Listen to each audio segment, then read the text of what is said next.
The champs is here. Yo, we out here on the track when the dreamers run. Each step a testament, yeah, we get it done. Crushing all the hurdles, breaking through the pain. The Texas sun shines bright as we train in the lane. Push it to the limit, never look back. Texas track dad, we run the show. Talking fast times, how the athletes grow. In the podcast groove, we bring the heat. From the field to the mic, can't accept defeat. From Dallas to Houston, yeah, we're raising the bar. Every athlete's story, every victory a star. We hustle on the field, focus sharp like a spear. The clock's ticking down, but the finish line is near. With every single stride, we own the sound. Texas track dad, we run the show. Talking fast times, how the athletes grow. In the podcast groove, we bring the heat. From the field to the mic, can't accept defeat. From Dallas to Houston, yeah, we're raising the bar. Every athlete's story, every victory a star. We hustle on the field, focus sharp like a spear. The clock's ticking down, but the finish line is near. With every single stride, we own the sound. Texas track dad, we run the show. Talking fast times, how the athletes grow. In the podcast groove, we bring the heat. From the field to the mic, can't accept defeat. So lace up your shoes, let the journey commence. Texas track dad, we build the suspense.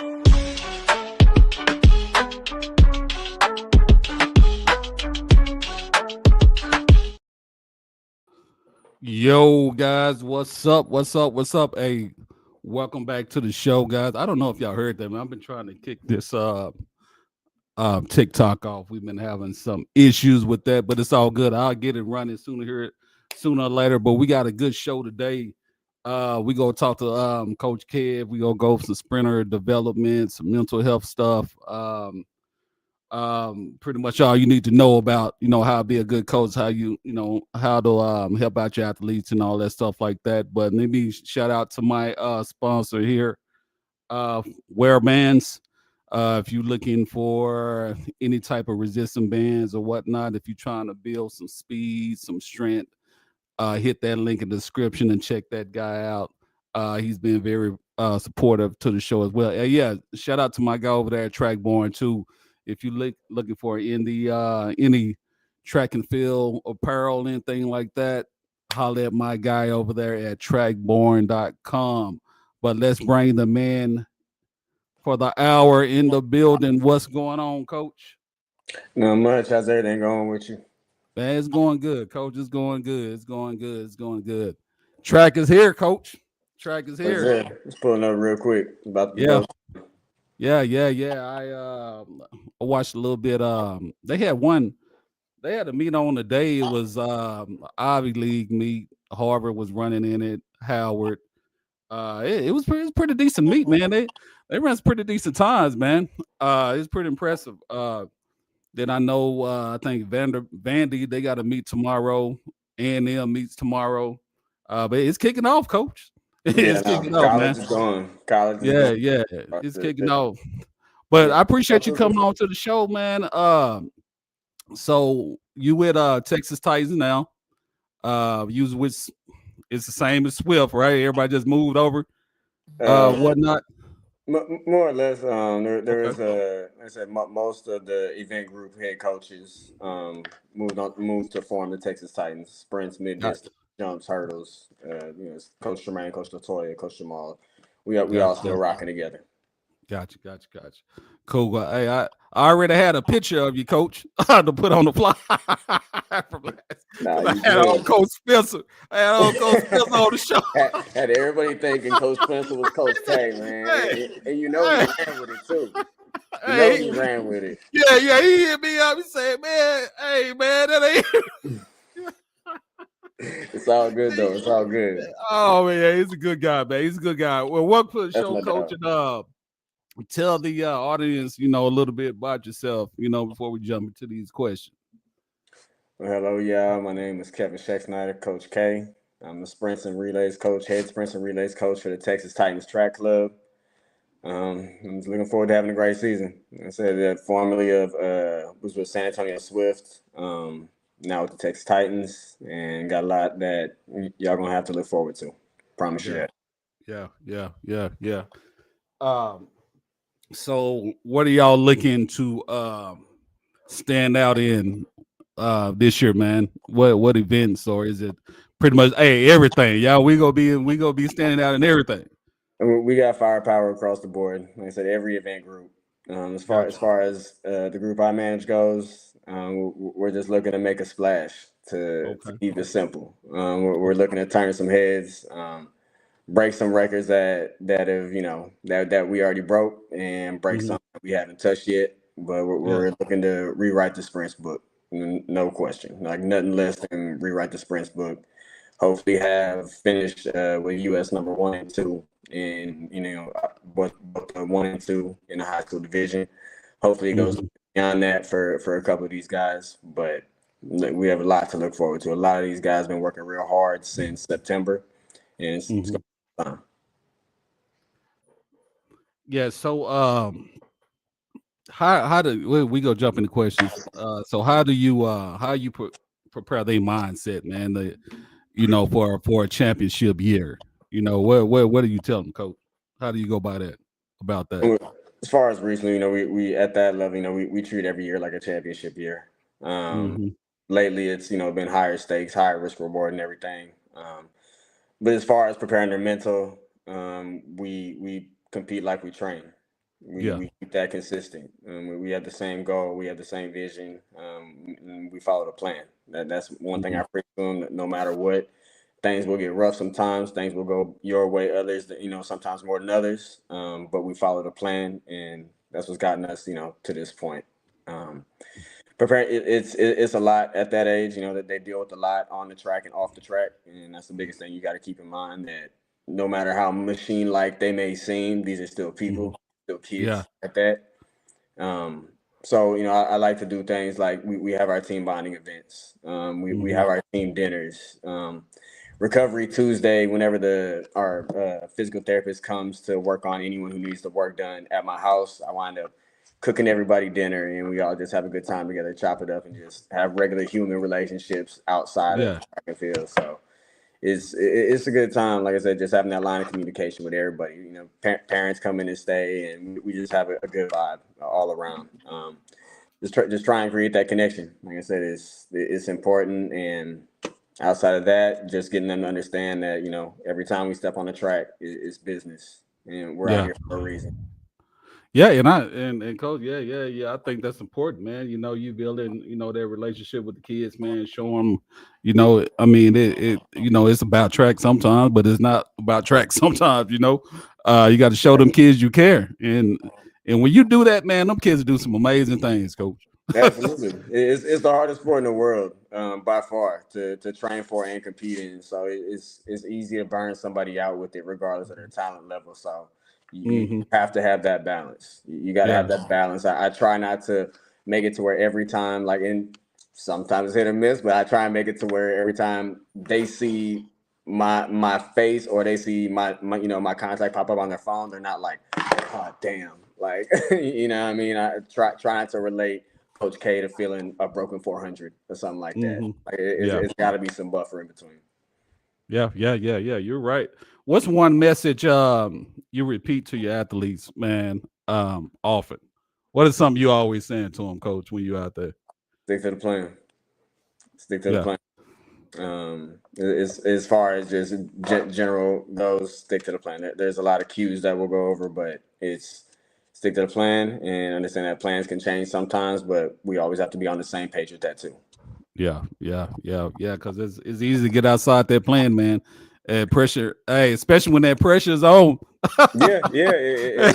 When pressure's on, when there's a Yeah, lot of eyes on you, when there's a lot of yeah, expectations of you, yeah, it's a lot. It's a yeah, lot on. Like I said, I always tell them, they said, "Do your athletes get nervous?" I said, "No, I get nervous for them." So, yeah, I mean, yeah. I'm over there, behind the the blocks or wherever I'm watching the race from, with my heart beating through my chest. Just Hmm. trying to tell Hmm. myself I'm trying to take it off of them, but no, Yeah. it is what it is. I try and get them to use the pressure the best they can. Yeah, and you know what, Coach? That's normal too, man. You know, being nervous, man. If you're not Oh yeah, nervous, man, you're not human. it You don't, it know? don't matter enough to you. Yeah. It's all a part of it, man. And you can get some fast PRs with them kids nervous like that. Oh yeah, oh yeah, oh yeah, oh yeah, oh yeah. Now when they get out there and like I said, they're running with a Yeah, purpose and yeah, definitely running with a plan. I guess that's another one I tell them a lot is we yeah, run with a plan. We yeah. never just take off. No matter Hmm. how much the adrenaline gets to us or the moment gets to us or the lights are bright, we run with a plan. Yeah, for sure. Um, what's a favorite quote you have that keeps you going if you have one? Favorite quote. I couldn't say I have a specific favorite quote. Um, I have my favorite Bible scripture, Philippians 4:13, that I keep. Uh-huh. I can do all things through Christ who strengthens me. That was my first tattoo. And Yeah. that's something that, like I said, is a constant reminder. But um, it's more, like I said, just teachings and followings that I've gotten from other coaches and people that has gotten me to this point, more so Hmm. than a specific quote. Yeah. Nice, Coach. Um, I got one, man. I normally go by, man. Is if you do what is hard, life will be easy. But if you do what is easy, life will be hard. Every time, every time. You know, I write that down, man, and it's one of my favorite quotes, man. I kind of read that every morning, man. Yeah, And I kind of live by that, man, and that's true, man. You got to put in that hard work, man. You know, a lot of people, hundred man, like percent. yeah, those kids and those professionals, man, that's on top of those podiums, man. That's not by luck. Yeah. No, it's not in this sport. Yeah, Success ain't sustainable by luck in this. yeah. So it's Yeah. something else I tell them is there's dollars in your details. At the end of the Yeah. day, if you getting at a scholarship or you getting at a pro contract or anything between an NIL deal, I said there's dollars in y'all details. Like I said, when it Yeah. comes from a warm up to a race execution, all the Mhm. details is what's gonna make the difference. And Yep. that money's out there and it will go somewhere. So Yeah. fight for And yourself. yeah, and people, man, it be so many people watching you. Them kids, they just don't know. They watch Yeah, everything, you know. You might think, everything. Yeah, yeah, and everything's on video forever now. Like I say, yeah. every race you run, any training video you put out there, any interview you do, it's all out there forever. So it's always referenceable back to. Hmm. Um, if you could sit down for 10 minutes with any coach or motivational speaker, who would it be? That's a good one. Um, I say right now, as far as a coach goes, and something that we got scheduled out, Dennis Mitchell for sure. This Mitchell, yeah, okay. Definitely sit down and like I said, we've had a few phone conversations, but as far as planning to sit down with him and really pick his brain and get to ask everything that I can that'll come to my head at that point, Hmm. would definitely be special. As far as motivational speaker, I would go with Barack Obama. Yeah, That would be okay. a dream. It's a dream case scenario right there by Yeah, far. yeah. Cool, man. Man, I would really like, I know he's gone now, but Kobe Bryant, man. His Man, mind was just different, you know? it, Uh, now that you say that, if we going all the time, that's not a bad yeah, one. I yeah, would put that as my number one. I agree with you. I agree with yeah, you. I like yeah. that a lot. Yeah. I listen to some of his stuff, man, and that guy, man, his whole way of thinking, man. That's why who he was, and that's a big part of it, man. You know it, Yeah, Coach. yeah. Uh, When you talk about being nervous, that was one thing that reminded me that he would say is that he said he was never nervous. And when they asked him how it was possible to get that far into his career without being nervous, he said, "If I'm nervous, that means I haven't done everything I can possibly do to prepare myself. yep, yep, Whether I fail or succeed, I'm never nervous because I did everything I feel like I could possibly do." So yep, I try and implement that, but yep, while keeping it a degree of realism that not everyone's mentality, especially every athlete's mentality coaching, is not going to be Kobe Bryant. So you yep. got to find that calm middle. That guy was a dog, man, and he refused to let anybody outwork him. He used to tell me, "You already beat. You would never outwork me," you know. So don't even try, you know. Yeah, that guy was that guy was something else, man. He was something else. What is your core philosophy when developing sprinters from beginner to elite? Coach the whole athlete and to focus on speed at all times, no matter what we're doing. Whether it's like I said, from base training up to peak phase training, so everything we're doing is some type of element of speed or sustaining it. So when it comes to the weight room, when it comes to how we recover, when it comes to like the timing of our recovery and everything like that, it's all structured at getting faster. As far as coaching the whole athlete, kind of referencing back to doing what you have to do, doing your part as a coach with their mental health.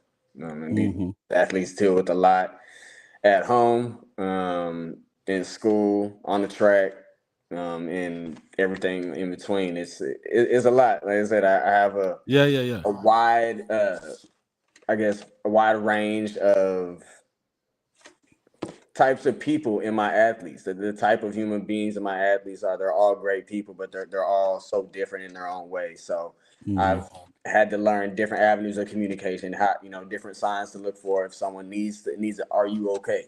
Like, just things like that. It's a lot, but like I said, when you really care and you care to see these kids do good on and off the track, it's never a bother. So and coach, what I'm gonna say this. Just let me know what you think. Can you coach every athlete the same, or is it? No, absolutely not. Yeah. I attribute a lot of my success to my adaptability. No, you cannot coach every athlete the same.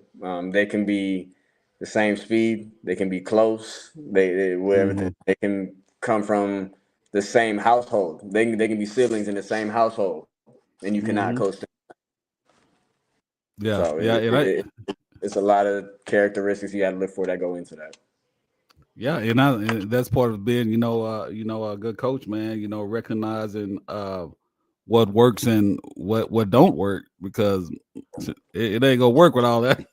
You can't use the same script for everyone. You can't. You can't. It doesn't make the same impact for everybody. Like I said, different backgrounds, different coming from different programs, coming from different countries, just everything like that. It's a lot that goes into it.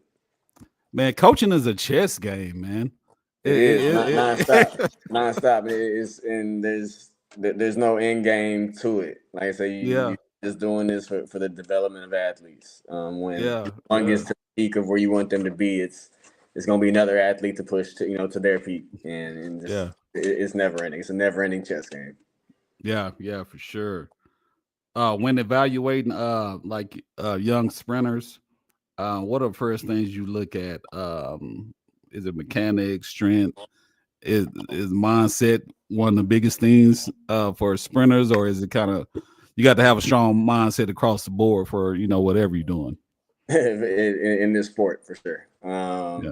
I would say physically is just a quick twitch. There's a certain quick twitch that if you had to pick something that you look for, their impact on the ground, where they're striking the ground, just the rotation of everything, certain stuff like that physically, but mentally, how consistent they are and everything.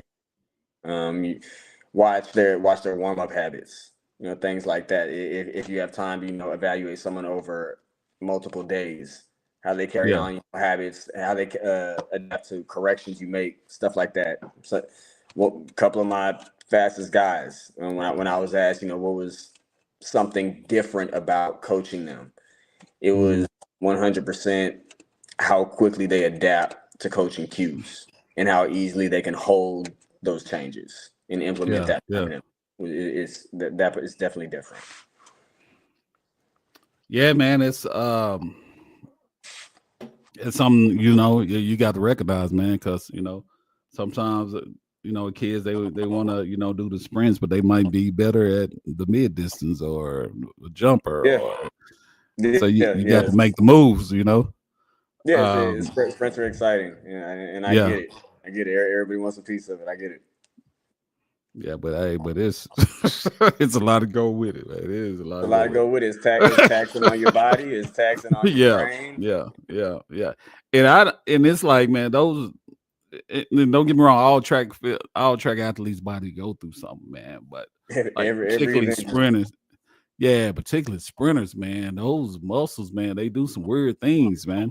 They Because move they at moving so fast. they move at velocities that take an impact and take a toll on your body. It's Yeah, like I always say, our recovery protocol is just as important as the training we go through. yeah, There's no way to bounce back from the workouts you put sprinters through. There's no way for them to bounce back fast enough without something man. helping them, like in the form of physical therapists, contrast bathing, Mm-hmm. cupping, massages, a chiropractor. You're gonna need extra hands on you because of the Mm-hmm. strain you put your body under. Yeah, I'm glad you mentioned that. So everybody can hear that too. Yeah. Get those kids to some recovery and stuff like that, man. Yeah. Yeah, Chiropractor. Like I said, whether it's a local recovery spot, I know. Like I said, we utilize. God bless Dr. Kyle. He's kept all our athletes healthy, and like I said, he kept Tate going as late as he did in the season yeah. last year. We have a team PT, being Dr. Kyle, and I attribute a lot of my success, a lot of my athlete success to Yeah. him keeping everybody, up and moving. So it's by far one of the most important components of having a Mm-hmm. successful track team. Is not saying you have to have like an on-staff PT, but having some type of connection with a local recovery spot or a combination of a chiropractor and a massage therapist, like someone who can help these athletes out with the recovery on a regular basis, Mm-hmm. it's a game changer. Man, those doctors, they work some miracles, man. They sure do. They sure they, do. No, for real. they work some miracles. You hear me? I've seen it with my own eyes. I've seen some Yep. very crucial moments Yep. at different parts of the season. I've seen Yeah. them work magic. Yeah, man. Hey, yeah. Hey, shout out to them. Dr. Collins, shout out to Dr. Collins in Midlothian, man. Hey, that's my guy there. What are the most common technical mistakes you see in youth and high school sprinters? People trying to toe drag. Mm. People trying to do this toe drag. A lot of people are, they're watching training videos and Yeah. they're going off initial, sensory reaction. So, they're hearing this noise and Mm-hmm. they're seeing an obvious drag. You see these kids tear their max flies apart and blowing them to smithereens, dragging their toe, and people putting tape on, the toe and stuff like that. But it's, that's all a mistake. You know what I mean? Like Yeah. if you know the whole backstory with Asafa and everything and how that even started, that was never Mm-hmm. ended on being something that that it became. So Mm. not focusing on low heel recovery, not focusing Yeah. on a good punch and a drive out, but trying to consciously create friction to make a noise. Like when you say that out loud, it doesn't even make sense. If your goal is to move faster, so I'd say that's 1A. That's Yeah. number one. Man, I hated the toe drag as a parent, man, because we bought them spikes, I know man. it. I know it. I know it. Like I say, if it happens, like I say, it's not the top of your toe. I want you dragging. Like I said, if a little drag occurs, if there's a little bit of friction, like I said, that's just a byproduct of low heel recovery. Okay. I don't want to cue to be. I'm going to slide my spikes. I'm going to drag my toe for 3 steps, and then I'm gonna go ahead and get to punching to get through my dry face. No, that's how you run slow. Yeah, that's kind of like it's kind of like you creating less force doing that anyway, right? You're creating less force. You're delaying when you're actually going to start creating force if you even get to that point. It's a lot of things that you're kind of working against yourself on. Yeah. That's some good information there, Coach. Yeah, that told you. Yeah, that was a rough Bad. period there. The epidemic, man. It's It bad out was, here. man. Bad out It here, was, man. it was rough. It was rough. How important is acceleration development, and what key checkpoints do you teach?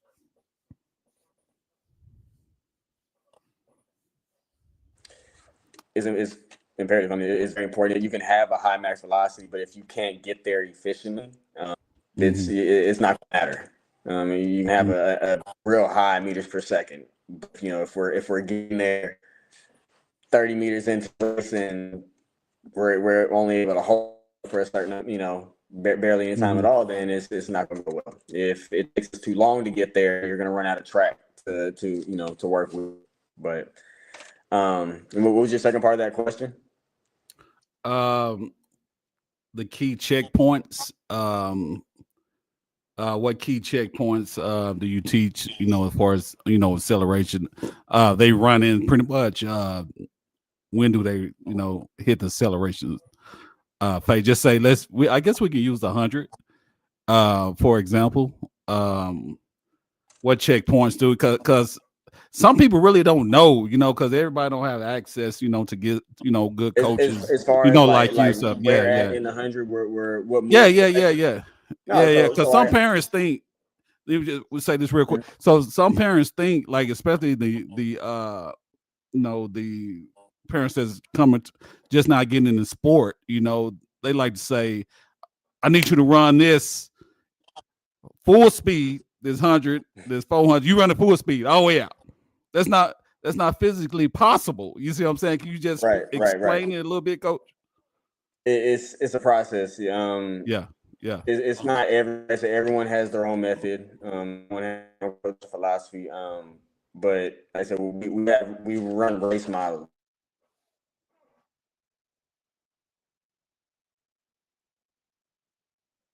I think you're breaking up a bit. Let's see if I can of a given race. Yeah, you breaking up just a bit. My bad. Yeah, you're back now. We can hear you now. Yeah. No, just saying. We do race modeling. We do different things in different workouts in practice to basically have them execute what I want them to execute at each given phase of a race. So to say just come out and go full speed, that sounds good, and that may even be what it looks like when you play it on a video in full speed. That may be what it looks like, but there's a plan that you got to go through. Like I said, you can break it down, per age group or talent level into as few or as many steps as you want. But like I said, I'm coaching mine through a drive phase. Like I said, we can break blocks down into 1,000,000 steps, but once zoom out, the block, we're going through our drive phase for, like I said, around 14 to 16. And once I say, at the end of our drive phase, we don't stand up, we accelerate out of our drive phase. So as we get through that, from that punching motion to up tall cycling motion or in striking under our hip, like I said, we focus on just increasing the frequency as we rise up. The taller we rise, we don't keep the frequency the same. We don't keep everything the same. If we're changing our body position, it's to allow our body to do something a little bit different. So increase that frequency and velocity as we get taller. And like I said, it's just at that point, you're up through that acceleration phase. And like I said, we're going up all the way up through our deceleration. So yeah. And it's crazy. And I know you say it all the time, how some sprinters are like perfect at this phase of the race. yeah. There's been successful sprinters that attack it different ways, for sure. Yeah, for sure. I appreciate you talking about that. Also, I always like to ask this when we talk about sprints and stuff. Do you think sprinters is more of a DNA base? Is there such thing as a sprinter as DNA, or the top successful sprinters going? Yeah, let's say. Yeah, well, I guess we can say not. Let's say elite sprinters, because it's, like I said, it's a lot of sprinters. We can say what, power 4, power 5 sprinters, or whatnot? DNA has a big part of it. It's a big part, but there's no question that it can't do it alone.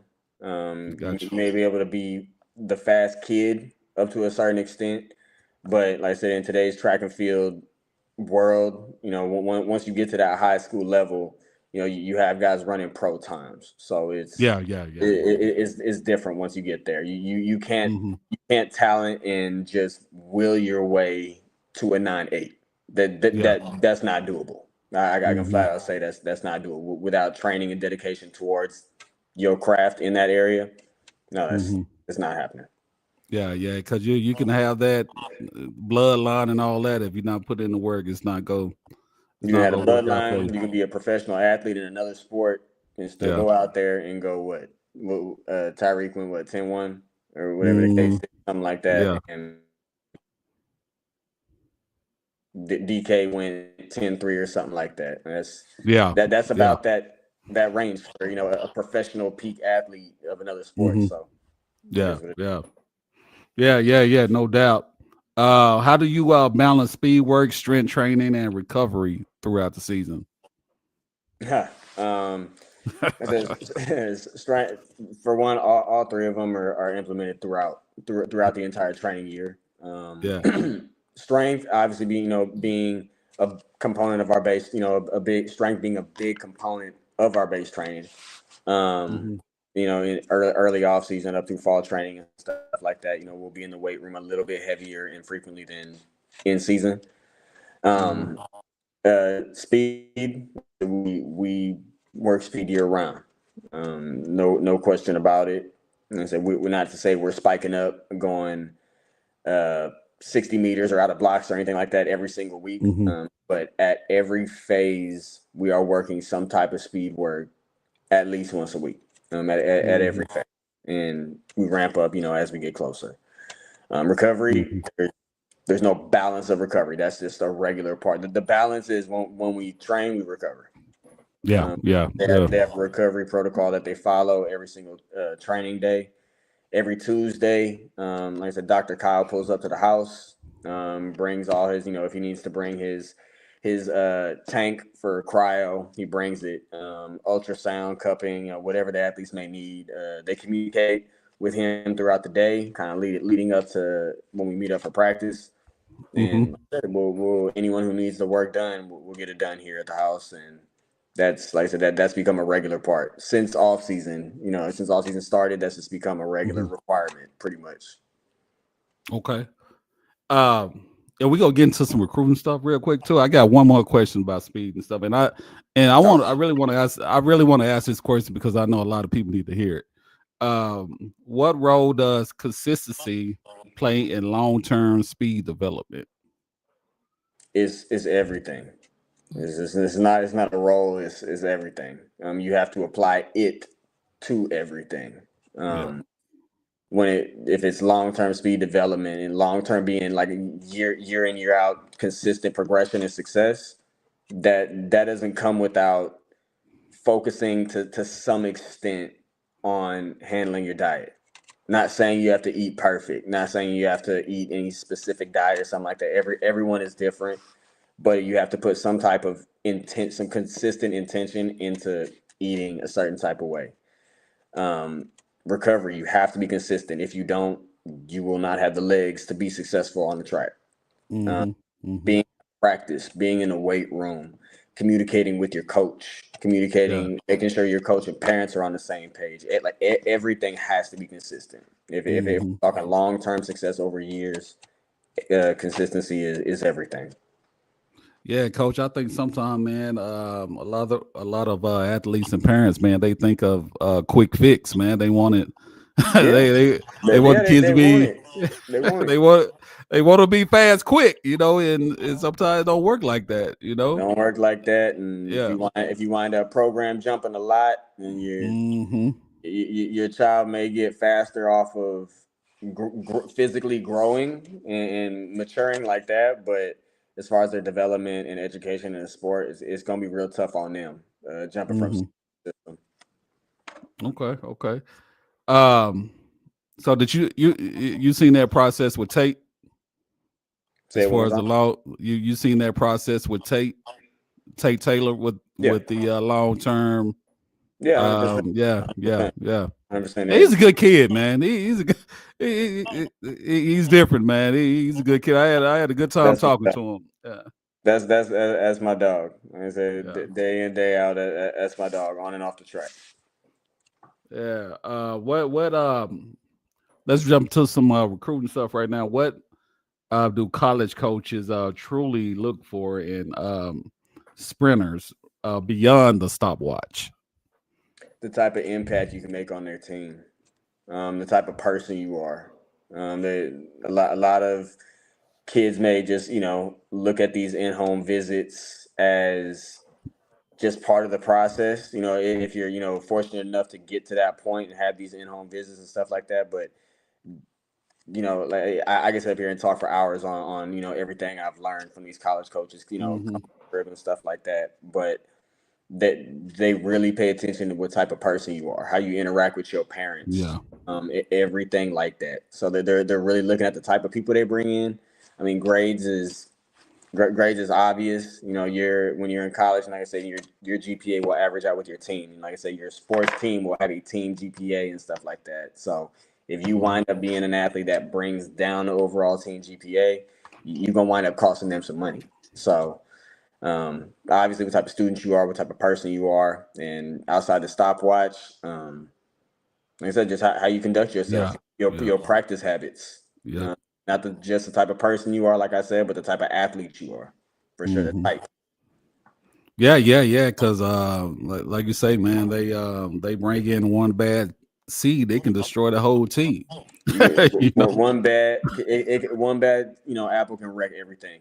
Like wreck I everything. Yeah. promise you, Yeah, and that's on all levels. That's on all levels and all types of yeah. groups Yep. and Yep. everything. But Yeah. especially in a sport where, like I said, you want to try and be as close to physical and mental and emotional equilibrium as you can to perform is Hmm.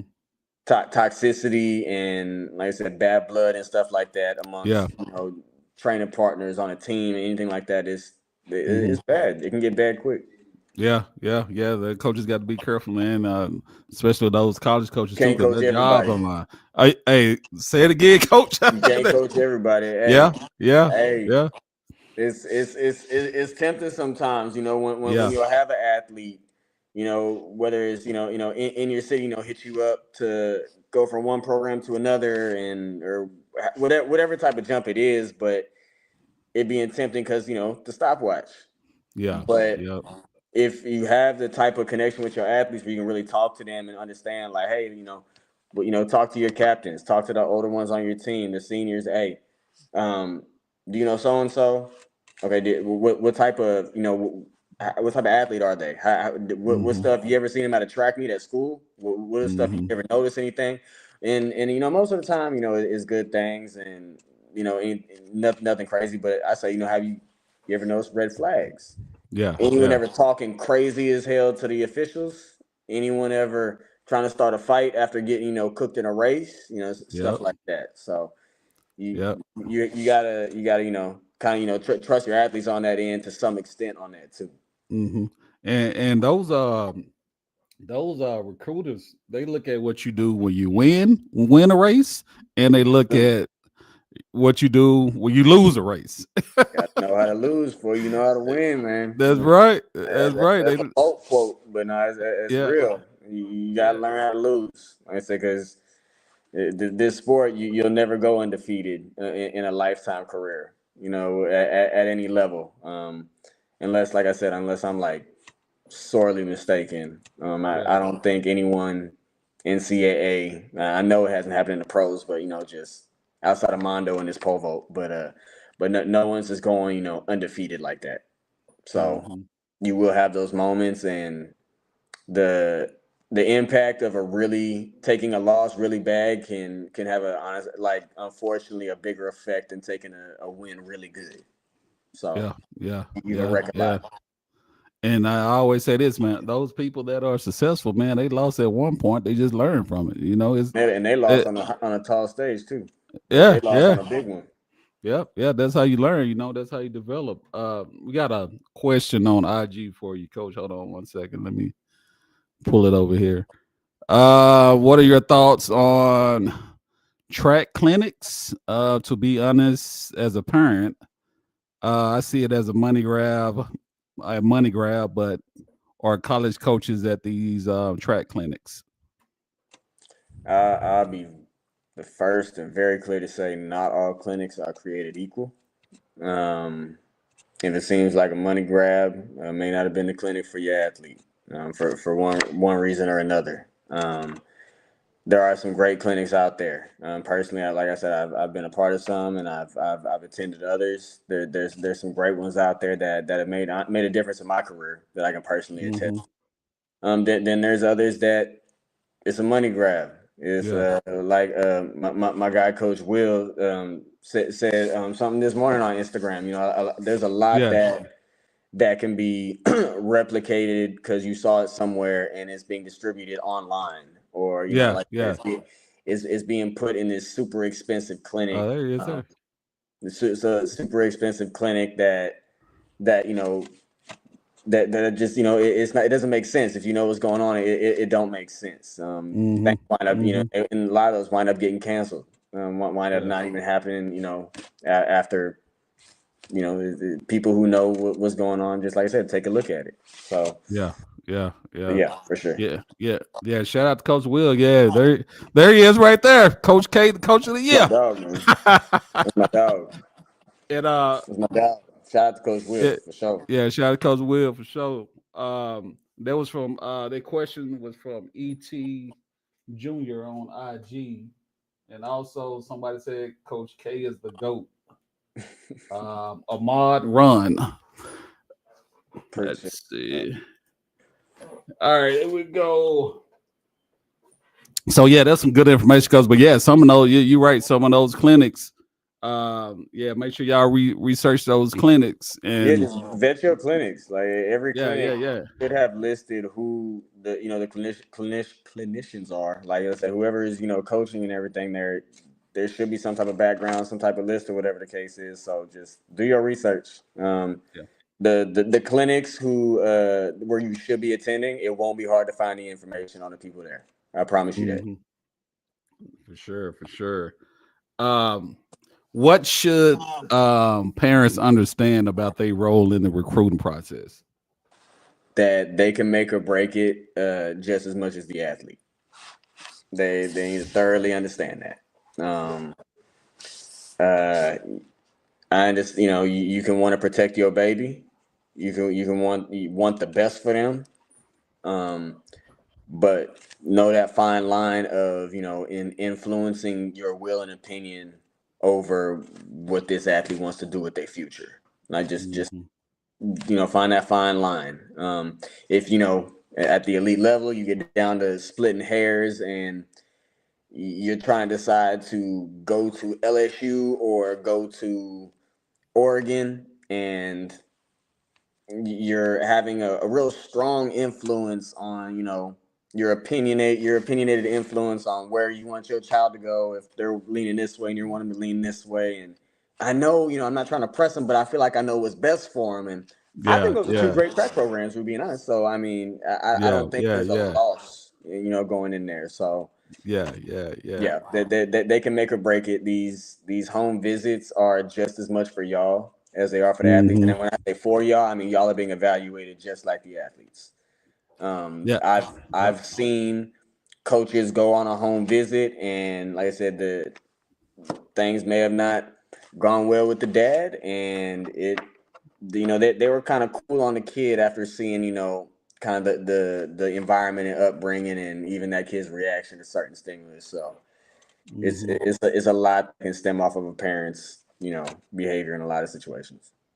Oh yeah, yeah, yeah, yeah. No, no, 100%. I always say they those coaches they recruiting their families too. They're not Absolutely. If just you plan yeah, on being tied to them for 4 or 5 years, yeah, absolutely.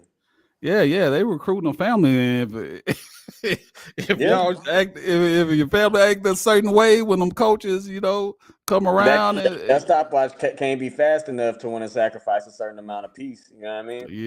Yep. It's not worth it sometimes. Yeah. And I'm gonna say this too. Parents, y'all got to stop it with those demands sometimes. If the numbers ain't matching and all that other stuff, Yeah, there's easy reality checks. Luckily in this sport, there's easy reality checks you can do. Just look at what you're demanding. And like I said, there's dollars in the details. Like I said earlier, if you really zoom into these details, even in certain cases, if your baby got the same PR as this other kid that got a little more money on his scholarship, well, if you zoom in on the details, that kid right there got a 4.0 GPA. He coming in with 12 college credits. He was team captain. He's hit a consistent 45 in the 400 3 straight times, not just one time. The details will play into that. So you just understand the bigger picture.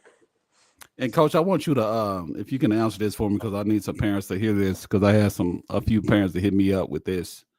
Their kid getting recruited, they're a senior, right?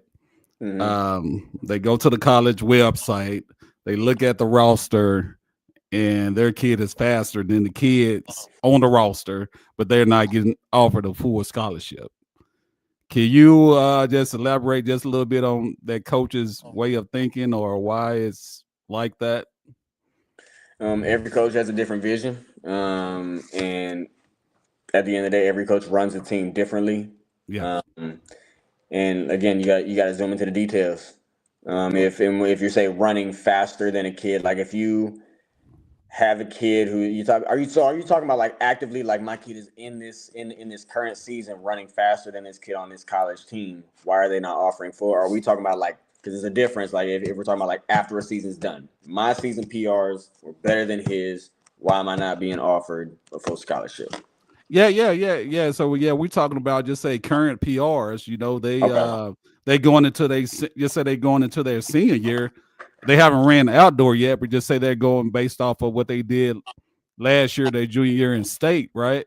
Then they go to this roster. Just say they look at the roster, and it's probably one kid on there that's running their time. And there's certain details that even go beyond me of there's certain scholarship values put to certain things, and so many factors that go into all that money at this point.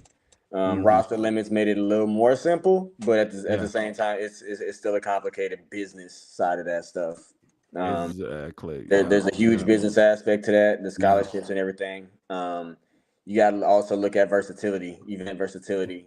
If you're coming in as a senior and you're running 45.5 in the 400 and a 20 point whatever in the 200, if this college athlete here and you have minimal relay experience, you really don't have 100 on paper and nothing like that.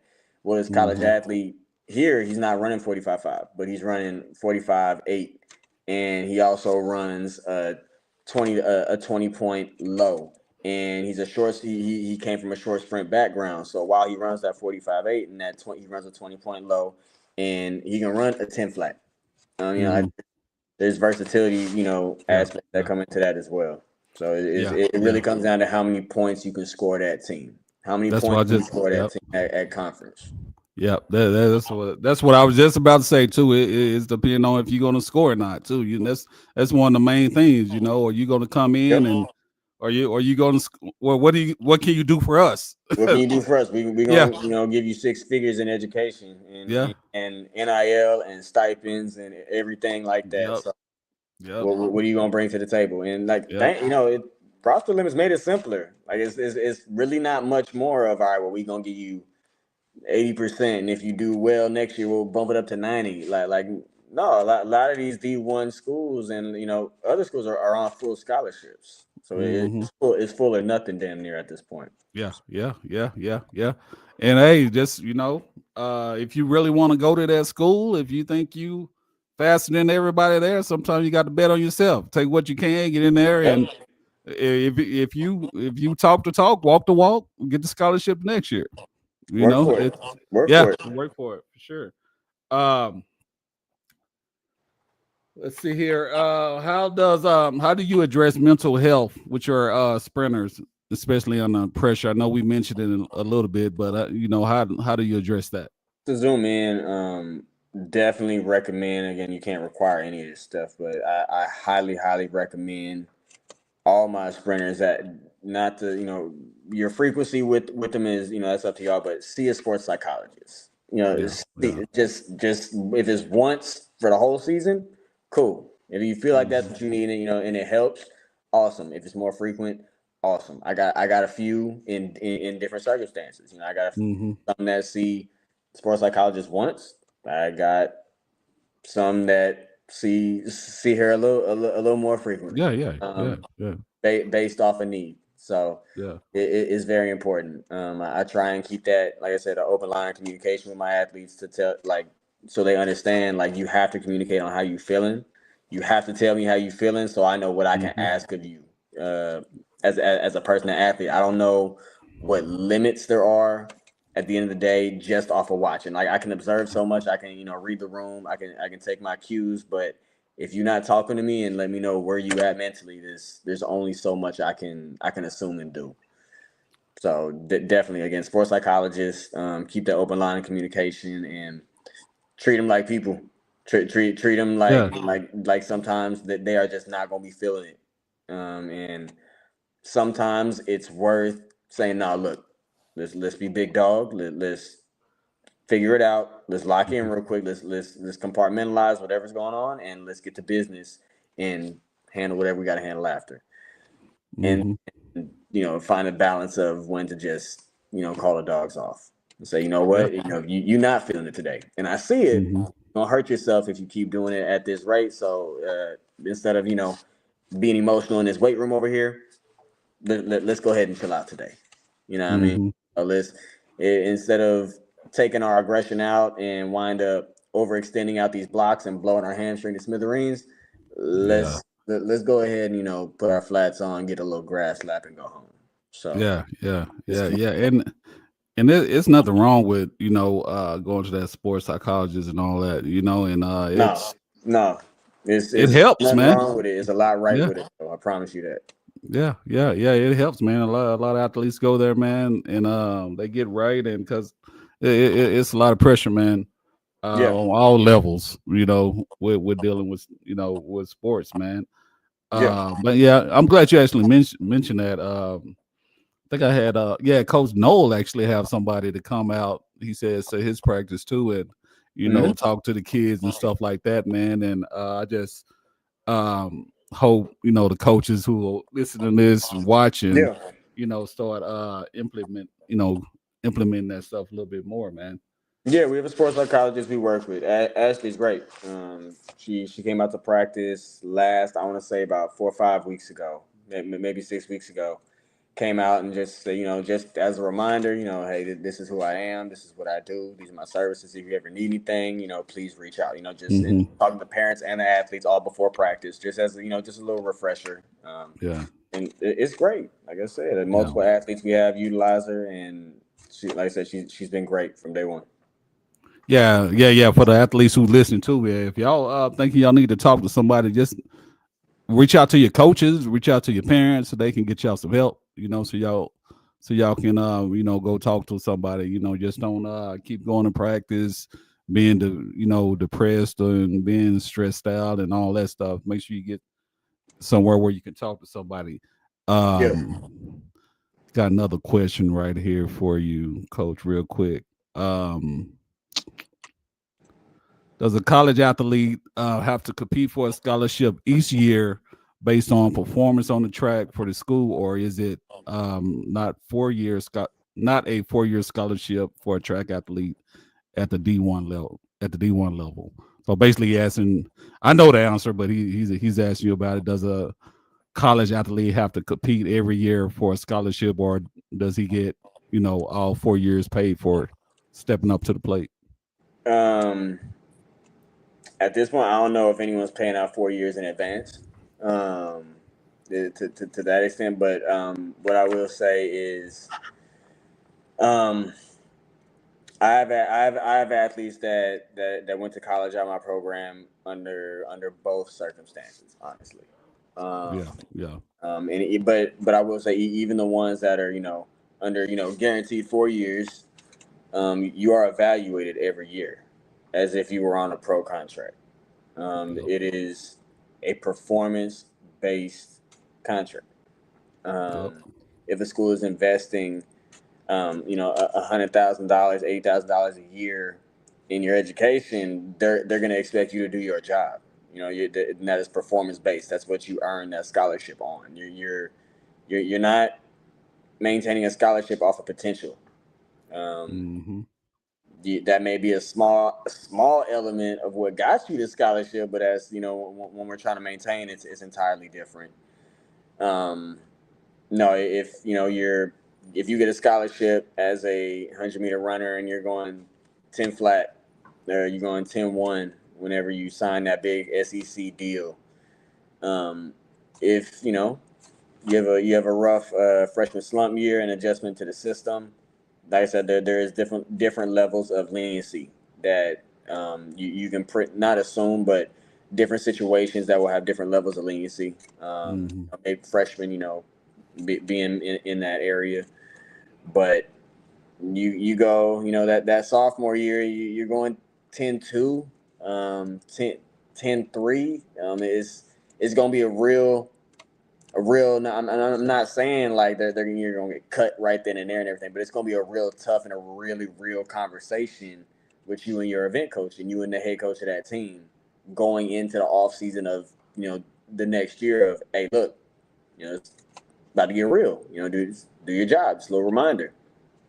And again, this isn't every coach has their different evaluations and stuff like that, but if there's a regression and it's not a coaching error, if there's not a lot of turnover on the staff, it's just not you. If it's you not doing your job, if it comes down to that is why things are not going the way we projected because you are not doing your job, you're not going to maintain your money anywhere. And man, you said some stuff there because hey, when you go to college, when you go to college, you go down there and play if you want to. You go find yourself at home pretty quick. Oh yeah, you're gonna get home. You're gonna get sent home. If you go in and play, you be sent home before midterms. You be home in October, real smooth. Yeah, for sure. And if you get recruited from a school and like you say, it's rare that school's gonna offer you, hey, we're gonna pay for all 4 years. Yeah, now you don't see that much. Yeah, you don't see that much. If you get an offer, you probably want to go ahead and try to dial in with that. But like you said too, guarantee like that, and have someone who knows how to read contracts, read that contract. Read that. Yep. Hey, if it looked good, it looked good. Yeah. And that, hey, I'm glad you said that too, because it's a contract that has to be signed, and every agreement, man, and you have to, parents, if you're listening, read it word for word, read it twice, make sure you understand. Make sure you understand. I understand everyone, like I said. Whether everyone's finances are different, whether you have to hire a lawyer, whether you just know a lawyer, whether someone who's someone who to some degree shows some type of success in a legal background, specifically if it can be sports applicable, awesome. But just try and have someone who knows what they're doing, read that contract. Like I said, I'm not trying to say like, it's a bunch of snakes out here and nothing like that, but you just want to really understand what situation you put yourself in. Whether it's a scholarship, whether it's a program like the Nike Elite program, whether it's something like you're going pro, that pro obviously that pro contract, but like everything like that, you really have to understand what you're doing. NIL stuff too, everything. You have to have someone who knows, who has some type of experience in success in dealing with this stuff. For sure, man. Good stuff, Coach. Good stuff. So this is gonna be the last question here, then we gonna get out of here. What is one thing you wish every sprinter understood about the journey of success? It is not linear. success is not linear at all. You will have moments where you will have a dip, whatever a dip looks like. You'll have that. It's a journey. Like I say, it's not just riding the bike downhill the whole time and just getting to take your feet off the pedal and kick back and have a good time and enjoy the ride. That's if you want to be something in this sport, it's way different. It's way different. Like I said, the easiest athlete to think back to is Tate. He's been through these ups and downs at different points in his career. My guy Jake's definitely had some ups and downs in his career. And I said coming from another program, being an international athlete. Like I said, he's seen a lot for his age. He's ran at a high level for his age, obviously, and it's a lot that can be taken from it. So it's a lot. Yeah. And I hope y'all listening to those wise words because it's the truth, and need to live by that. If you're trying to do something special, you're trying to go to special places, man. That's what it's gonna take. You're gonna have to have that mindset, and you have to get right on a lot of stuff. And You it gotta can have be that dog mentality on whatever that is yeah. for you. Of you can't be pessimistic and just Nope. and just look for something to blow up around every corner because you can't maintain success like that. You can't enjoy nothing like that anyway. Yeah. So you got to find that fine line of not be pessimistic, just looking at things with whatever mindset is successful for you, with whatever works for your mental. You just got to be consistent with it. You just got to ride with it. And that's the key, being consistent, man. You ain't gonna be everything. motivated every day. You're not gonna be motivated every day, but being consistent. No, you know. And so I have those days when my athletes will pull up and they're ready to work, and there's other days where we make eye contact. Yeah. And within the first 2 seconds, I know what type of workout this is gonna be. I don't care if we got a 10-meter dash. I know what type of 10-meter dash is about to be. So Yeah. It's a lot that go into it. No doubt, Coach. Coach, I appreciate you coming on. You got any shout outs or anything, Coach? Man, no, I gave Coach Will a shout out for sure. Shout out to, like I said, shout out to my squad. Shout out to the Texas Titans. Shout out to my athletes. Shout out to my athletes' parents. Shout out to all the coaches on the staff. Big shout out, Coach Jermaine. Shout out to my guy Dennis Mitchell. Like I said, there's been a lot of good conversations. My guy Coach Flo at UT. My guy Llewellyn Starks. It's been a lot of real impactful and, like I said, very real and like I said, enlightening conversations with these people that's had a huge impact on my coaching career that I couldn't be more thankful for. So shouts out to everyone who's played a part. Like I said, from athlete to parent to coach, support staff, everybody. Huge shout out. Much love to all y'all. And that's what's up, Coach. You surround yourself with good people, man. That's like-minded people who want to succeed, and have set goals, man. That's gonna rise you above with them. Y'all gonna rise together, man. Absolutely. I got a good squad, and God is good. So I say you put them together, it's gonna be real hard to stop us. Yeah, no doubt. And guys, I dropped Coach Kev IG in the comments there. Y'all can click that link. And make sure y'all go follow Coach, man. He doing some amazing stuff. But once again, we are out of here. Coach, I appreciate you. I appreciate your time. Go get them this season. I'll definitely be watching y'all, man. I'm following y'all. Y'all keep up that good work, Coach. I appreciate you, man. Thank you for having me on. This was a great time. I appreciate it. Tate said he had a great time. I knew it was going to be identical. So I appreciate you, and I promise you we're going to put on a show for you this season. I promise you that. No doubt. I'm going to be watching. Hey, I'm trying to make it down. I know you were talking about that Texas A&M. That meet down there. Texas A&M, I'm going to have my elite group just run a 4x4. We're just going to get a nice little shakeout of 4x4, see how it goes. But we're going to hit the VA showcase and really pop off some fireworks. So January 16th, 17th, if you got time, whether it's in person or in front of a screen, like I said, just let me know how you can tune in. I'll be dialed in, man. Hey, y'all go follow Coach. I appreciate y'all watching. Make sure y'all follow me, IG, Instagram, YouTube. You know what it is. Hey. The champs is here. Yo, we out here on the track where the dreamers run. Each step a testament, yeah, we get it done. Crushing all the hurdles, breaking through the pain. The Texas sun shines bright as we train in the lane. Push it to the limit, never look back. Texas track that, we run the show. Talking fast times, how the athletes grow. In the podcast groove, we bring the heat. From the field to the mic, can't accept defeat. From Dallas to Houston, yeah, we're raising the bar. Every athlete's story, every victory a star. We hustle on the field, focus sharp like a spear. The clock's ticking down, but the finish line is near. With every single stride, we own the sound. Texas track that, we run the show. Talking fast times, how the athletes grow. In the podcast groove, we bring the heat. From the field to the mic, can't accept defeat. From Dallas to Houston, yeah, we're raising the bar. Every athlete's story, every victory a star. We hustle on the field, focus sharp like a spear. The clock's ticking down, but the finish line is near. With every single stride, we own the sound. Texas track that, we run the show. Talking fast times, how the athletes grow. In the podcast groove, we bring the heat. From the field to the mic, can't accept defeat. So lace up your shoes, let the journey commence. Texas track that, we build the suspense.